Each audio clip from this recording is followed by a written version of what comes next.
Olá, irmãos, sejam bem-vindos à Escola Bíblica da Primeira Igreja Batista de Irajá. Aqui nós estudamos juntos a boa palavra de Deus. Nosso convite é você inscrever-se em nosso canal, ativar as notificações e compartilhar os nossos vídeos. Além disso, você pode nos seguir nas nossas redes sociais, EBD Igreja de Irajá e Missões Igreja de Irajá. Vamos orar? Deus, pedimos a Tua bênção para esse momento, onde estudaremos a Tua palavra. Que o Senhor nos ilumine e o Senhor fale diretamente aos nossos corações para que possamos compreender a Tua vontade, a Tua verdade, compreender aquilo que Tu tens para nós. Eu oro em nome de Jesus. Amém.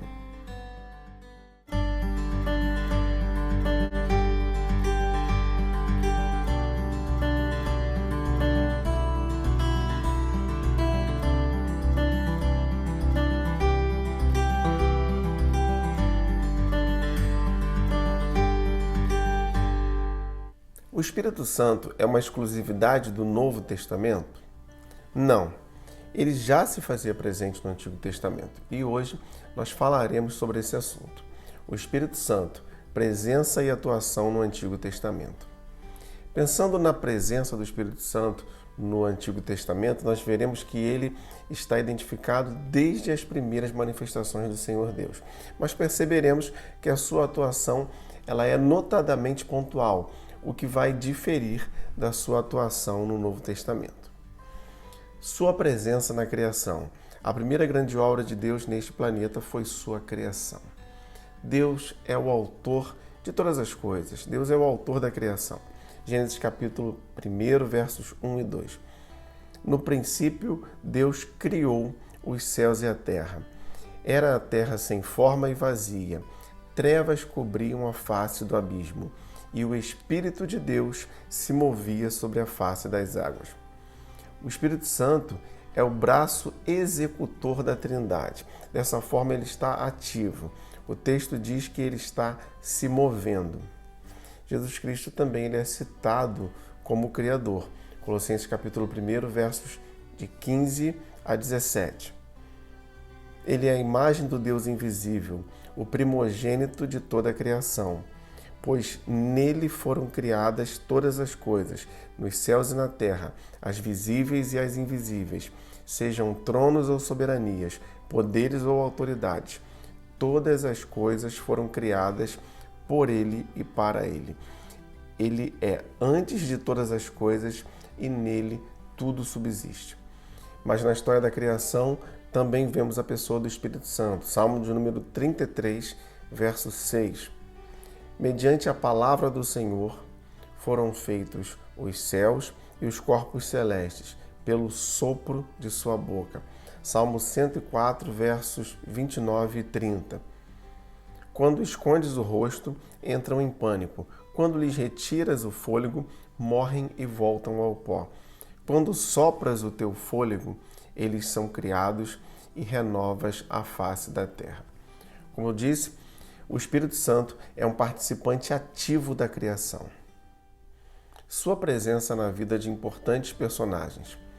Nós já falamos que o Espírito Santo ele está ativo no Antigo Testamento, participando até mesmo na criação.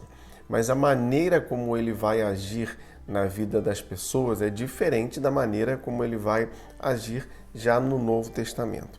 Vejamos alguns personagens do Antigo Testamento. Josué. Veremos em Números, capítulo 27, verso 18.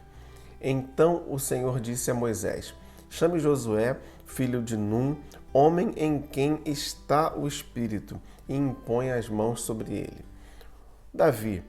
Primeiro livro de Samuel, capítulo 16, versos 12 e 13. Então Jessé mandou chamá-lo e ele veio. Ele era ruivo, de belos olhos e boa aparência. Então o Senhor disse a Samuel: é este, levante-o e unja-o. Samuel então apanhou o chifre de óleo e o ungiu na presença de seus irmãos. E a partir daquele dia, o Espírito do Senhor apoderou-se de Davi, e Samuel voltou a Ramá. Vemos aqui a primeira unção de Davi para a futura missão de reinar em Israel. Outro personagem, Saul. Primeiro livro de Samuel, capítulo 10, verso 10. Chegando em Gibeá, um grupo de profetas o encontrou. o Espírito de Deus se apossou dele e ele profetizou em transe no meio deles. Saul aqui, ele foi ungido pelo Espírito Santo especificamente para profetizar. Então, irmãos, o Espírito Santo ele vinha sobre esses indivíduos para que cumprissem tarefas específicas, como eu já disse. E também vemos essa forma de atuação no livro de Juízes, onde certos juízes eles eram conduzidos pelo Espírito Santo para atuar na libertação da opressão do povo em certos momentos.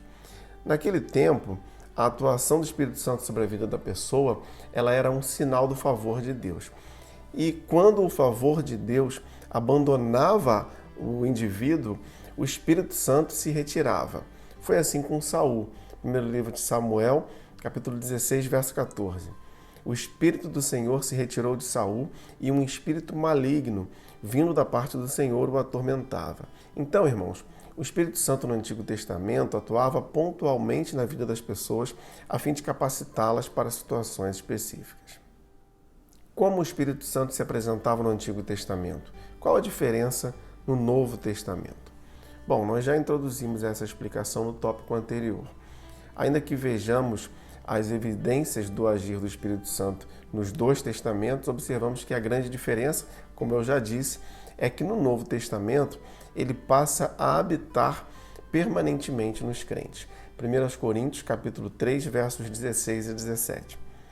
Vocês não sabem que são santuários de Deus e que o Espírito de Deus habita em vocês? Se alguém destruir o santuário de Deus, Deus o destruirá, pois o santuário de Deus, que são vocês, é sagrado. Então, irmãos, quando nós entregamos nossa vida a Cristo, nesse momento o Espírito Santo passa a habitar permanentemente em nós. Passamos a ser guiados pelo Espírito Santo, não como no Antigo Testamento, onde a sua presença na vida do homem ela era pontual para situações, para atividades específicas. O Espírito Santo habita permanentemente na vida do crente. Sua presença no plano redentor de Deus. Nós já expusemos aqui que o Espírito Santo ele se faz presente na criação, em ações especiais na vida dos personagens bíblicos no Antigo Testamento e também na história do povo de Israel. Mas não é apenas isso. Essa não é a maneira que o Espírito Santo opera nos dias atuais. A nossa vida cristã, ela passa a existir a partir da obra do Espírito Santo naquele que se entrega a Jesus, pois o Espírito Santo é a fonte de vida espiritual para o convertido. No Evangelho de João, capítulo 10, verso 10, o próprio Jesus, ele nos ensina que veio para que tenham vida e a tenham em abundância. Essa vida abundante é a obra do Espírito Santo. Nesse texto aqui, vida é um apontamento para a vida com qualidade, ou melhor, uma qualidade específica de vida. A referência que Jesus está fazendo é a vida espiritual, de modo que o convertido, ele passa a ser um participante do reino de Deus ao nascer de novo. E esse novo nascimento não é na carne, mas é no espírito. Evangelho de João, capítulo 3, versos de 1 a 8. Havia um fariseu chamado Nicodemos, uma autoridade entre os judeus. Ele veio a Jesus à noite e disse: Mestre, sabemos que ensinas da parte de Deus, pois ninguém pode realizar os sinais miraculosos que está fazendo se Deus não estiver com ele. Em resposta, Jesus declarou: Digo-lhe a verdade, ninguém pode ver o reino de Deus se não nascer de novo. Perguntou Nicodemos: Como alguém pode nascer de novo sendo velho? É claro que não pode entrar pela segunda vez no ventre da sua mãe e renascer. Respondeu Jesus: Digo-lhe a verdade, ninguém pode entrar no reino de Deus se não nascer da água e do Espírito. O que nasce da carne é carne, mas o que nasce do Espírito é Espírito. Não se surpreenda pelo fato de eu ter dito: é necessário que vocês nasçam de novo. O vento sopra onde quer. Você o escuta, mas não pode dizer de onde vem nem para onde vai. Assim acontece com todos os nascidos do Espírito. O novo nascimento é uma ação direta do Espírito Santo no plano redentor de Deus. A atuação do Espírito Santo na regeneração e conversão do pecador. Nós já dissemos aqui que a regeneração é o novo nascimento experimentado pelo pecador arrependido. Essa é uma transformação miraculosa, onde há uma mudança de estado, sendo deixado o estado de morte e inclinação para o pecado, para uma nova vida espiritual com o Senhor. Essa renovação de vida é operada pelo Espírito Santo, que convence o pecador do seu pecado. João capítulo 16, versos 7 e 8. Mas eu lhes afirmo que é para o bem de vocês que eu vou. Se eu não for, o conselheiro não virá para vocês, mas se eu for, eu o enviarei.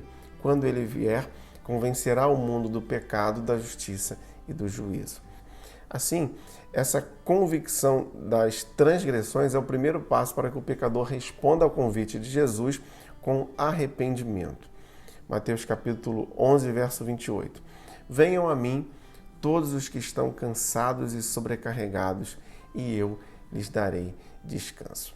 Concluindo então nossa lição, o Antigo Testamento mostra a marcante presença do Espírito Santo desde a criação. O Espírito Santo é aquele que inspira os autores das Escrituras Sagradas, é aquele que conduz os profetas ao cumprimento do seu ofício, ungindo reis, atuando diretamente sobre o seu povo. E ainda hoje ele continua agindo, guiando, orientando, ungindo, capacitando, dando vigor espiritual, tudo isso para a edificação da sua igreja. Que o Senhor complete a sua palavra aos nossos corações. Vamos orar mais uma vez. Graças te damos, ó Pai, pela tua palavra. Pedimos que o Senhor a complete em nossos corações. Pai, muito obrigado pelo teu Espírito Santo em nós, que nos conduz, que nos guia, que nos capacita, que nos leva a uma vida onde podemos testemunhar. Muito obrigado, Pai. Pai, continue cuidando de cada uma das nossas famílias. Oramos assim, em nome de Jesus. Amém.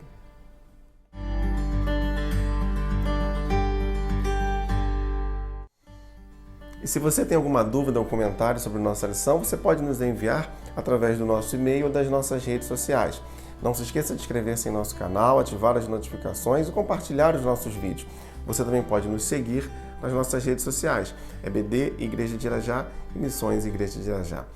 Muito obrigado por você que está conosco aqui na Escola Bíblica da Primeira Igreja Batista de Irajá.